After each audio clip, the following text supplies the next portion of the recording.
Have you ever looked at a string of numbers, figured out the pattern, but then just dreaded the thought of finding, say, the 100th one in the list? It feels like such a chore, right? Well, what if I told you there's a kind of mathematical master key that lets you skip all that tedious work and jump right to the answer? Let's unlock it.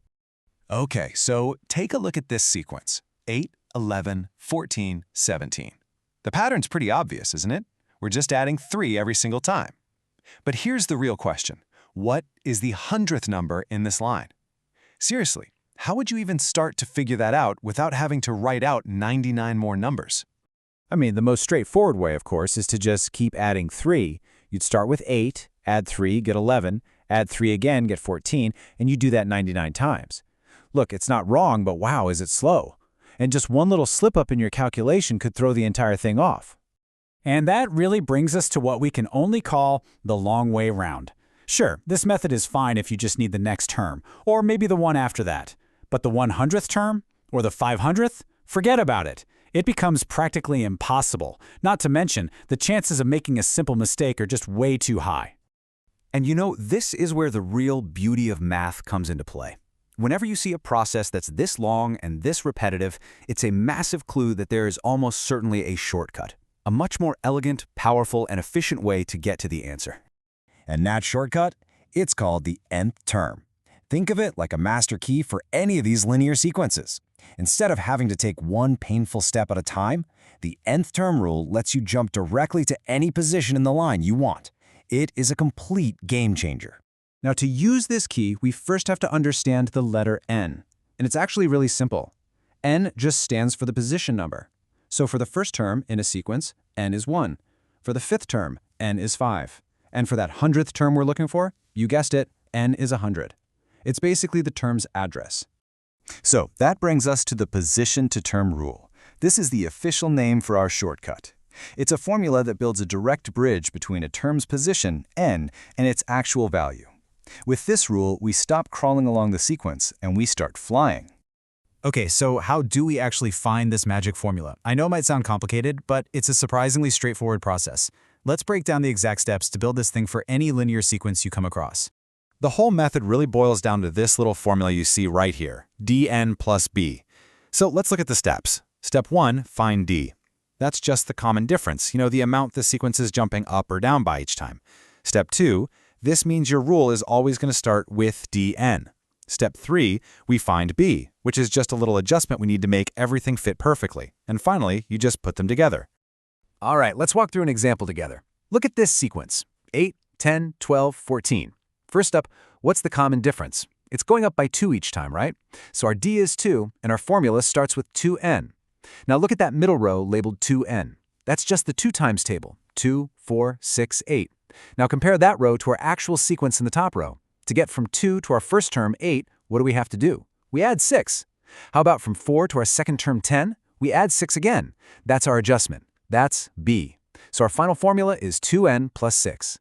And this is a brilliant example of how the nth term isn't just for abstract numbers on a page.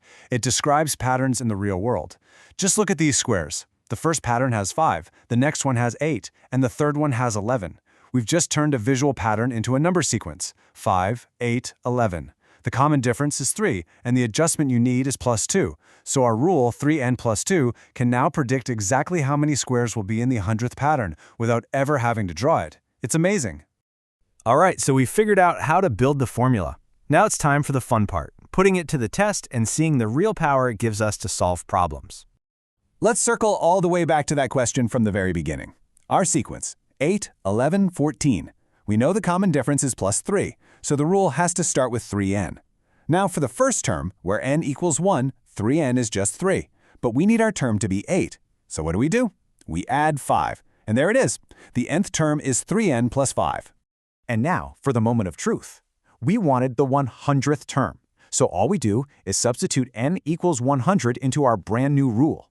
3 times 100 plus 5, which gives us 305. Just like that. No repeated adding, no counting on our fingers, just one clean, super quick calculation. That right there is the power of the nth term. But wait, finding distant terms is only one of its cool tricks. The nth term has another, equally powerful ability. It can tell you if any number you can possibly think of actually belongs in a sequence. So here's a question. For a sequence with the rule 4n plus 3, is the number 51 one of its terms? This slide just perfectly shows the two different ways to think about this. On the left, you've got Ian's method. It's just brute force. He's just writing out the sequence term by term until he hits 51. It worked this time, sure, but what if the number was 5001? Now look at Lynn's method on the right. It is so much more elegant. She thinks, well, if 51 is in this sequence, then 4n plus 3 must equal 51 for some position n. She turns it into a simple algebra problem, solves for n, and finds that n equals 12. So here is the absolute crucial point. Since n represents the position in a sequence, first, second, third, and so on, it has to be a positive whole number. Because Lynn found that n equals 12, which is a nice whole number, we know for a fact that 51 is in the sequence. In fact, it's the 12th term.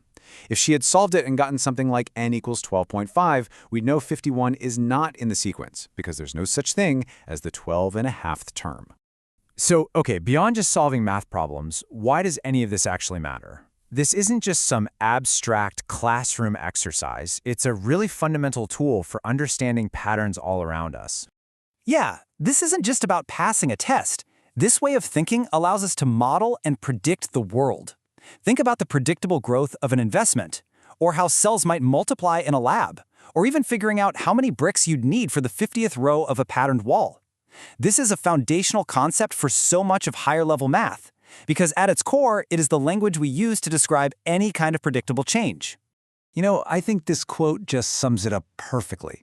It's all about taking something that just looks like a confusing list of numbers and revealing the hidden engine that's actually driving it. It turns what looks like chaos into order by creating a clear, predictable relationship. And that kind of leaves us with one final thought.